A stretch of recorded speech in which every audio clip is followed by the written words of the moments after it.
Ahora que conocemos algunas señales básicas, vamos a estudiar unas sencillas técnicas que nos permiten generar nuevas señales a partir de una o más señales iniciales. Específicamente vamos a estudiar las operaciones y las transformaciones de señales. Las operaciones son procesos que toman una o más señales, por ejemplo la señal x1, x2, etc., para producir una nueva señal, llamémosla x de n. Para que una operación sea válida, estas deben cumplir con la propiedad clausurativa, es decir, que si yo hago una operación entre dos o más señales, el resultado debe ser otra señal. En este curso vamos a considerar solamente la suma y la multiplicación por ahora. Como son operaciones tan básicas, no voy a profundizar en ellas. Sobra decir que entre señales también es posible realizar otras operaciones como la división, potenciación, logaritmación, etc. Pero estas operaciones no siempre se pueden realizar y por lo tanto vamos a limitarnos por ahora a estas dos operaciones. Por su parte, las transformaciones son procesos que, como su nombre lo sugiere, transforman una señal en otra. Es decir, son relaciones uno a uno.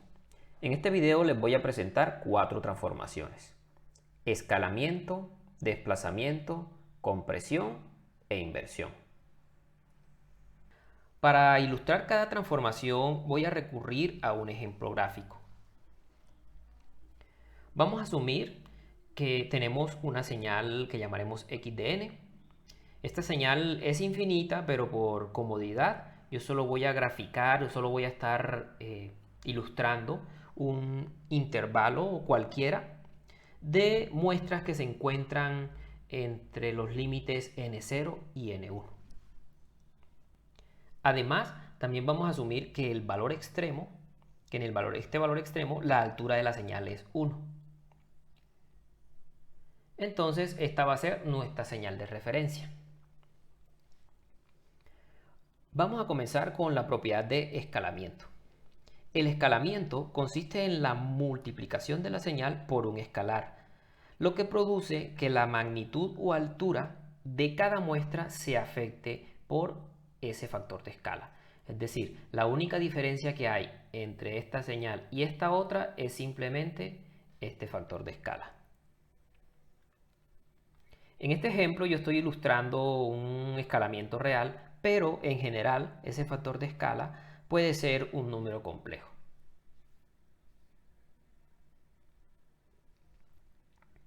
Vamos a revisar ahora la transformación de desplazamiento. El desplazamiento consiste en sumar o restar un número entero de muestras n a la variable independiente. El efecto es que todas las muestras de la señal se desplazan n muestras.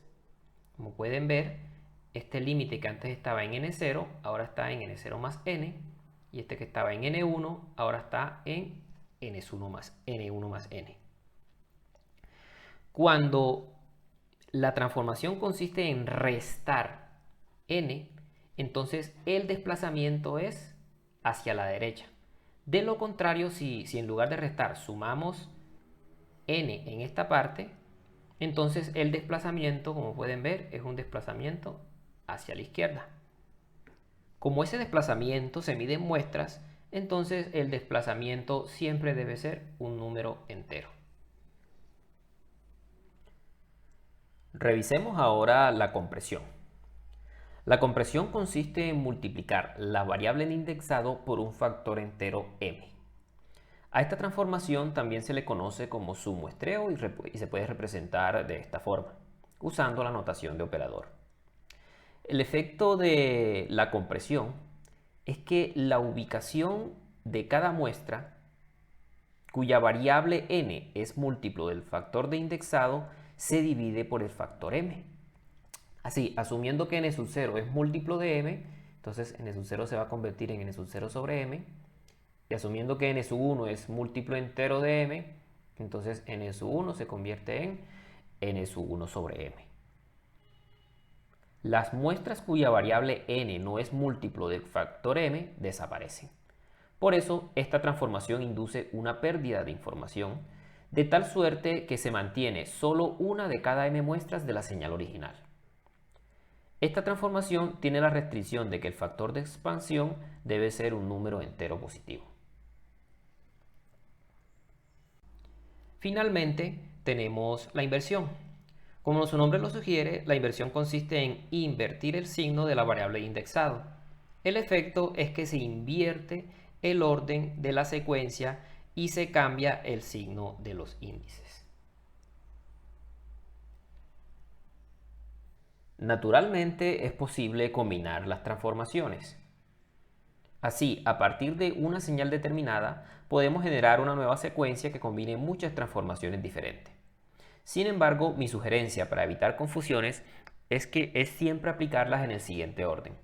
Primero los escalamientos, segundo los desplazamientos, tercero las compresiones y finalmente las inversiones. A manera de ejemplo vamos a considerar la siguiente transformación. Como señal de referencia x de n, vamos a tomar esta señal que la vamos a definir como una secuencia de 4 impulsos ubicado en las posiciones 1, 2 y 3 y de alturas 2, 4, 6 y 8. Siguiendo mi recomendación, vamos a comenzar con la transformación del escalamiento. En este caso, el escalamiento tiene un factor de 0.5. Entonces vamos a generar la señal 0.5 x de n. Sabemos que el único efecto del escalamiento es cambiar la magnitud de cada una de las muestras. Vamos a continuar ahora con la siguiente transformación, el desplazamiento. En este caso tenemos un desplazamiento de una muestra. Como este desplazamiento tiene un signo positivo, entonces vamos a desplazar todas las muestras de la señal anterior una muestra hacia la izquierda. En este caso vamos a aplicar una compresión por un factor de 2. La compresión por el factor de 2 quiere decir que solo vamos a conservar aquellas muestras que son múltiplo entero de 2. Al aplicar esta transformación, el resultado que obtenemos es el siguiente. La muestra que está ubicada en 0, que la consideramos múltiplo de 2, se mantiene en esa posición. La muestra que está ubicada en 2 se mueve a la posición 2 sobre 2. Recuerden que vamos a dividir todas las posiciones por el factor de compresión. Las demás muestras, como no son múltiplos enteros de 2, desaparecen. Finalmente, tenemos la transformación de la inversión, que recordemos que consiste en invertir el orden de las muestras y cambiar el signo de los índices.